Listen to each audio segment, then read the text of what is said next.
Hello guys, how are you doing? Welcome to the All-in-One Academy.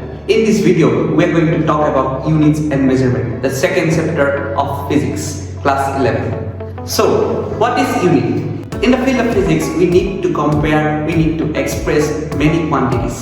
So, to express them, there is a standard way that is called unit.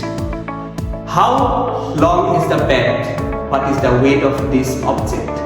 How much time do you require to finish the assignment? All of these quantities are measured and expressed through some units. I think we all are familiar with the units. In physics, there are two types of units. One is fundamental unit and other one is derived units. In case of fundamental units are those units we are familiar with. Okay, suppose I ask you, what is the length of this object? What is the weight of this object? And if I ask you how much time do you require to complete your assignment, all these things comes under fundamental units. In case of fundamental units, suppose you went to a grocery shop and asked for rice.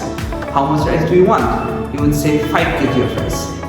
The expressing way of rice is with the unit of kg. So in case of fundamental units, we have kg, meter, second like units. And in case of derived units, those are the units that we derive from the fundamental units.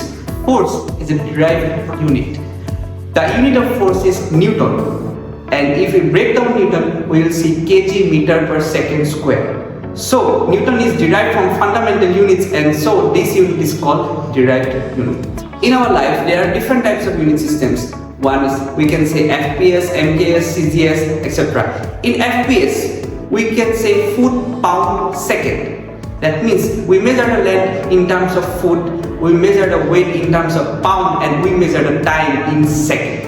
In terms of CGS, we can express CGS as centimeter, gram, second, and similarly MKS, meter, kilogram, second.